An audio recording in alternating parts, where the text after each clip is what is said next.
Hi, it's Julie Hawkins here, the Biz Psychic, and it is July 14th, 2020. I'm here with my friend Joyce, who is going to ask questions of the Biz Psychic today. And so I'm ready whenever you are, Joyce. Okay, the first question is submitted by Lisa, and she wants to know, was the coronavirus set free accidentally or intentionally? And will those responsible for setting it free be held accountable on this earth? So it's a great question, and there are there's a segment of the world population, to be accurate, that wants to believe that this was released intentionally. It wasn't. It just wasn't. It doesn't serve any purpose to release something like that uncontrolled, even if China was willing, and they probably are willing to sacrifice a percentage of their population, taking into account that it would spread worldwide. That's even too big for China or Russia. It's just not. It was never released intentionally. We were overdue for a pandemic of this magnitude and size. We have had, we'll call them, it's probably not fair, but we're going to call them mini pandemics in the past, Hong Kong flu and things like that. Mm-hmm. And they've been pretty managed. We knew once this came out, I got the goosebumps, once this came out, that this was going to be very, very different. And indeed it has, and indeed it will continue to do so. So I can't remember, what was the second part of that question? Something about will people who be brought to justice? Yes, will those responsible for setting it free be held accountable? Yeah, hard to know what goes on behind doors, any kind of doors or walls with China. People were murdered, doctors, researchers were murdered just for bringing this to the attention of the government. So it is unlikely that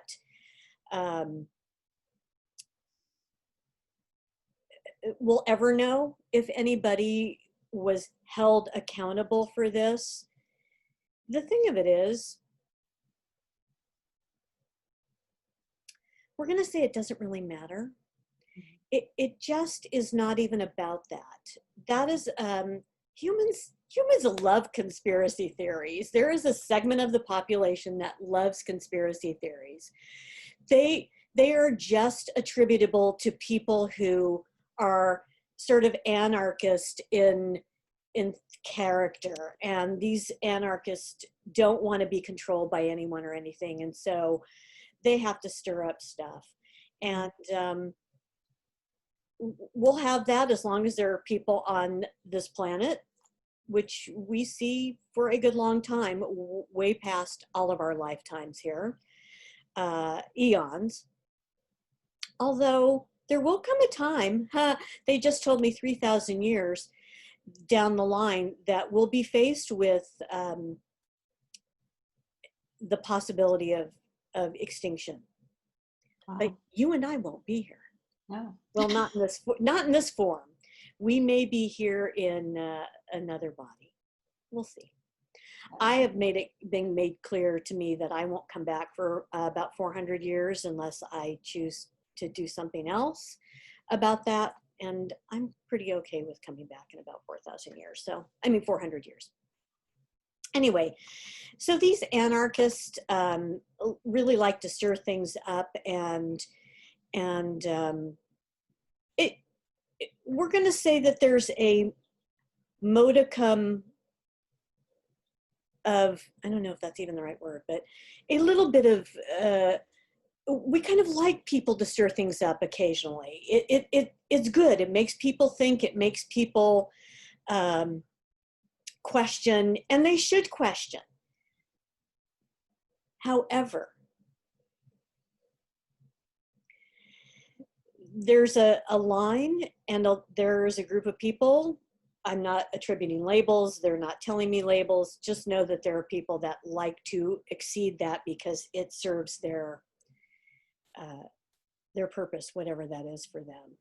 So no, it wasn't set free. Nobody is going to be held responsible. Nobody needs to be held responsible. We're trying to, at least in the United States, really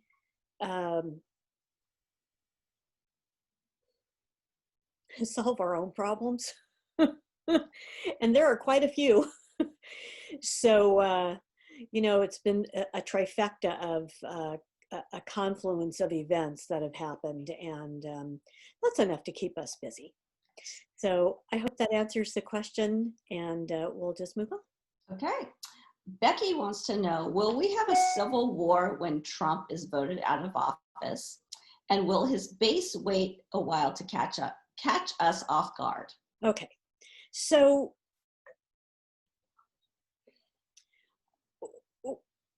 a civil war as we know it, or as we relate to it back in the 1860s, will not happen in that way. Truly, I find it sometimes hard to believe we have evolved since then. And there are people who still haven't, and they cling to those old ways. But what happened with this confluence of events between the pandemic, racial, social injustice, and did I already say the pandemic? Okay, so this confluence of events has really come forward to help us evolve and get to that next level. And people are ready for that. We're ready and willing for that, not just in the United States. This is, for the most part, worldwide. There are certainly countries that are run by dictators, and there are fascist governments, and they'll have their own revolutions as time goes on. They will, because people will only stand for so much. And you know what the interesting thing is? The guy at the top in those other countries like China and Russia, they're just one guy. They're just one guy. And ultimately, people, even in those countries, will get to the point where we're not doing this anymore. We're not doing this anymore. But that's not our pathway here in the United States. Our pathway here in the United States is to change management in November, and we will. In the meantime, when we say management, that's getting rid of voting out Trump and voting in Mr. Biden. And so when that happens, there will be people who won't like it. There just will be. And they will threaten lots of things. We don't see a civil war as we think of it in history coming. We don't see that at all. In fact, by the time we get to that point, many of these people are like, we really want some quiet and some evenness and some just movement to a higher level of professionalism, of acceptance. We're moving in that direction every day. Acceptance, and not just acceptance. We call it transformation. Transformation of people's limited views on how they see other people, and it's hard for certain parts of our culture to let go of that. This is something that has been embraced in our South for over 100 years. And, you know, some of those people will come kicking and screaming. So they'll continue to kick and scream, but the majority of people are going to say, we embrace you. We want to embrace you with love. We are tired of the hate. And there will be those that will continue to hold on to it, but even more of these people will come along with the majority. So we really see it as a long-awaited transformation. This is a long time in coming, a very long time in coming. And there are just those people that don't like change, so they'll balk. Find it everywhere. Yeah. Okay. All right. Hopefully that explains that. So Diana would like to know, and so would I, how do we create something new as an occupation or passion in times like this? And do we focus on our ideal clients, and or how do we find them? All right. So we want to take the first part.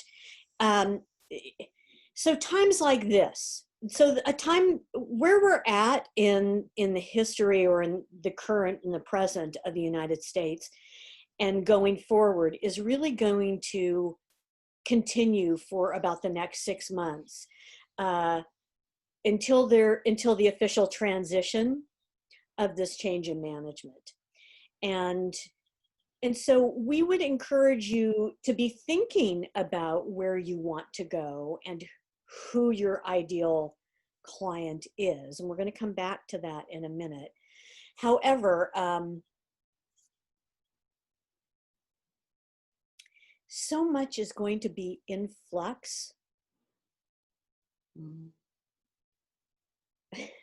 And this man who is in the Oval Office, he thrives, not only does he thrive on creating chaos, he goes back and forth between that and his fear. And when he's afraid, he wants to make everybody else as afraid. And then it creates more of this cycle. And so that's going to continue until the election is over. And we think, we said this last time, there are going to be, really what we want to say, you don't be surprised by anything. Don't be surprised by anything he does. That doesn't mean accept it. It means be vigilant and know that we, the people, will change this.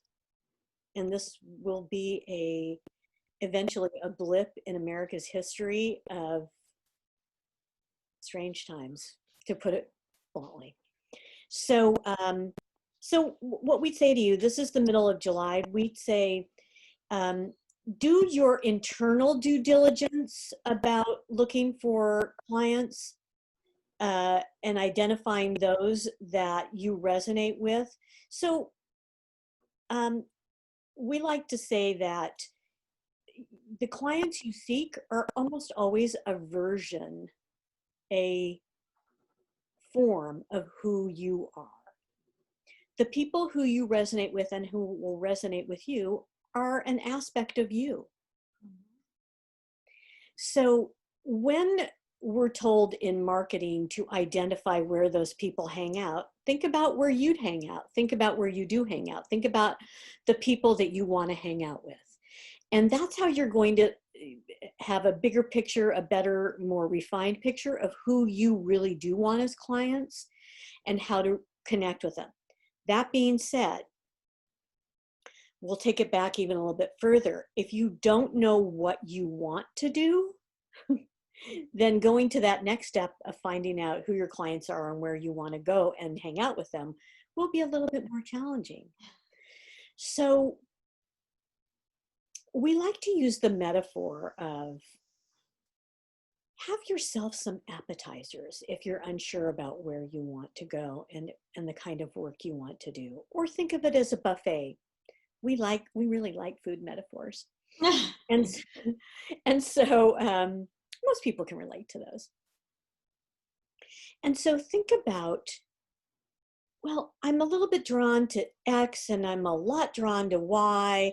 So I'm going to taste X for a little bit, and then I'm going to try Y for a little bit. And then I might try Z and I might try A. Have a little taste test of everything until you get that feeling, whether it's in your heart center or in your gut, or even in your your mind, your mental capacity that says, oh, this feels like, I think, a place I want to hang out and do more work in. You have the ability to tap into your own intuition. Some people will find it easier than others, and that's okay. Hang with it, hang with it. Notice where you feel it in your body, where you feel connected. And then you want to proceed with that information and that pathway. So we like taste tests. We like you to sit at the buffet or eat only appetizers or desserts, whatever you prefer. And until you find the one that you really, really like. And then that's a whole other marketing talk after that. And we don't want to do that. So, all right. So was that? Yes. You get all that? Okay. Yes.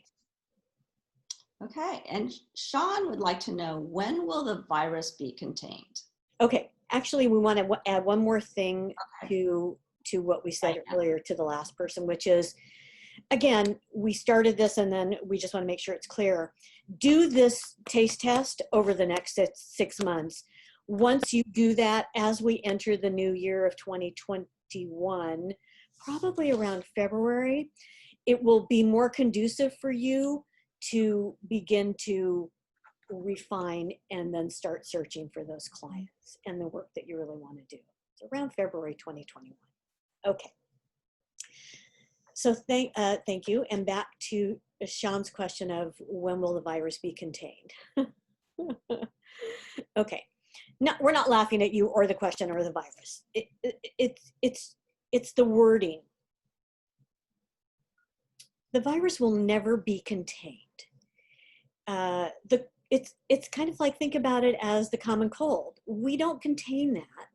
We manage it, we work with it, we respond to it, and we do the best we can to work and get through it in the least uncomfortable way possible. I feel like they could just talk about this virus a lot. So here's the thing about this virus. First of all, it's really smart, this one. It was brought out to really challenge so many things in the world, in the structure, and for humans in a way that will allow them to step up into the next level. We'll call it the next level of human invention, innovation, technology, inspiration. There's a lot ahead. What we'll learn to do is to treat aspects of it, to eventually have a vaccine that some people will respond with and some people may not. It's kind of like the flu shot. Some still get the flu even though they get a flu shot. Make no mistake, this isn't the flu. Mm-hmm. It is a very, very powerful, forceful virus that has an intelligence that we have not seen, if ever. Each century, each 100 years or so, something comes along to challenge humans. Well, this is ours. Early in the century, there was smallpox. I think it was early in the century. And so, we're given these things to rise up to a new level. So to answer your question the way it's posed, it will never be contained. We'll learn to work with it. We'll build some herd immunity. We've been getting somewhere around mid to the third quarter of 2021. You'll see a little more, we're going to say, resistance to this, but this virus is smart and it's sneaky and it will morph and mutate. So it's going to keep us busy for the next couple of years, to be sure, and really, and then some. But we will feel less, as a human race, we will feel less threatened by it towards the fall of 2021, even as we go into the winter season of 2021. Here's the bigger picture for this. You probably know people who have all these underlying conditions, maybe have gotten the coronavirus and yet came through either unscathed, as we sort of know it at this time, relatively easily. There is no, we say there's no rhyme or reason for how this virus functions, but here's the facts. The fact of this is, when you have chosen to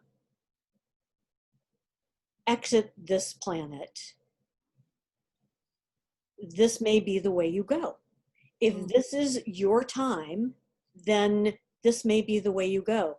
We hear a lot of stories of people, 20-year-olds, 10-year-olds, who are in perfect health and yet die because it was their agreement to go at this time.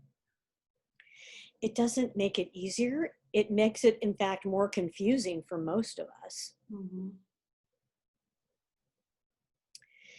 So we say there's a balance to be found for you. Of course, we want you to listen to the healthcare professionals.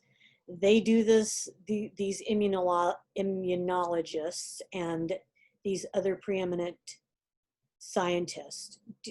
They're devoted to this type of work.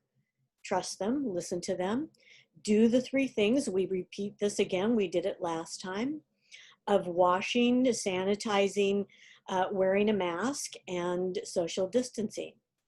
And this is what you can do. It is not going to save you if it is your time. The fact of doing those things is to help you as well as the people around you.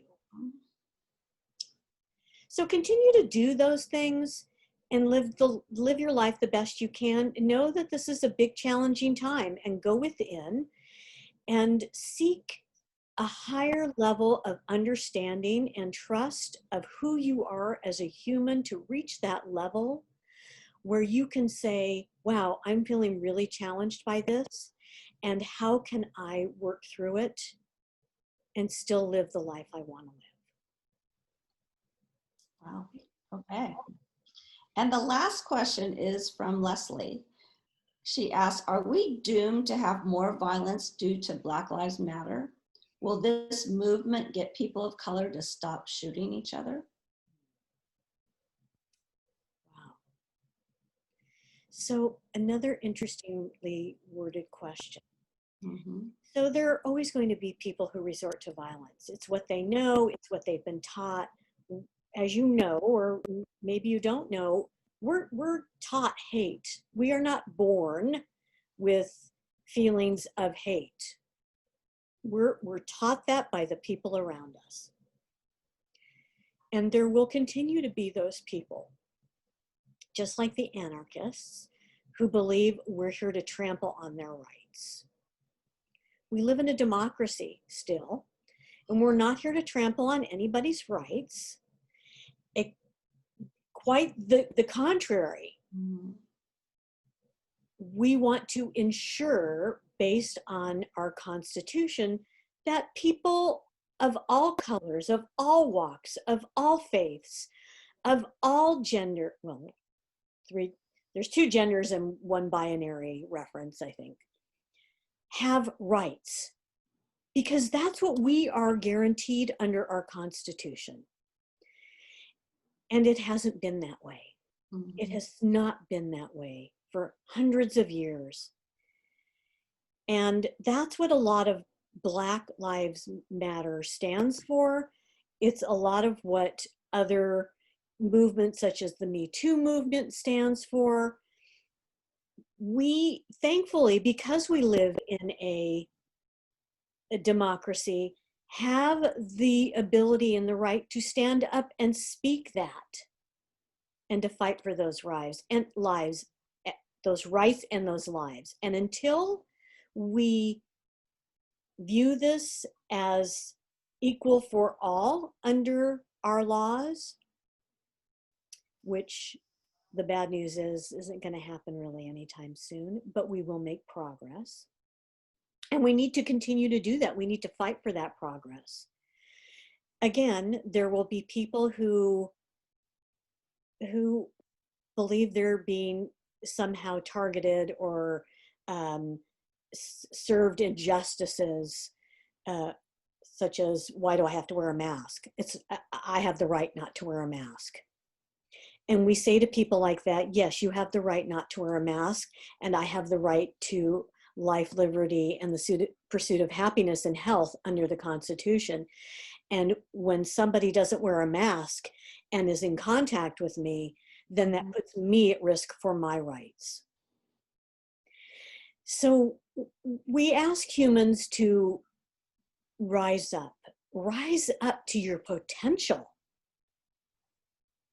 Fight and support those people who have been oppressed and downtrodden. And there are still big groups of those people. Because when we lift everybody up, we all win. We all prosper. We all get the best of what humanity has to offer. Will there be violence? There will always be violence until we maybe transcend into another, some people like to call it a dimension. There are many dimensions. So until we transmute and transcend into a really significantly different dimension, humans will be humans. And so continue to work on your own personal evolution and, of course, demonstrate what you fight for. Demonstrate through your own behavior what you truly fight for in a positive way. In a positive way. And we ask people, you know, I think it's from the Bible, pretty sure it's from the Bible. We ask people to think about, what would it be like to walk a mile in my shoes? So we ask people, imagine yourself when there are those people who balk at social injustice movements. What would it be like to be a woman and be discriminated against in all the ways that women are? What would it be like to be a person of color and be discriminated against in all the ways, including losing their lives? So it's a great question. We really thank you for asking it. And I think that might be it for the questions. Is that true? Those were really heavy, deep questions this time. We like those and we appreciate them. So keep asking your questions, keep asking them. And as time goes on, we likely will continue to talk about the pandemic. It changes, or the way humans respond to it will change. And so we will continue to address that. So I'd like to thank you all for submitting your questions. I'd like to thank my friend Joyce for her holding the space for me and asking those questions. I really appreciate it. And for my guides for channeling through me, because I could never come up with those answers. So until next time, please keep asking those questions. Thanks so much. Bye. Bye.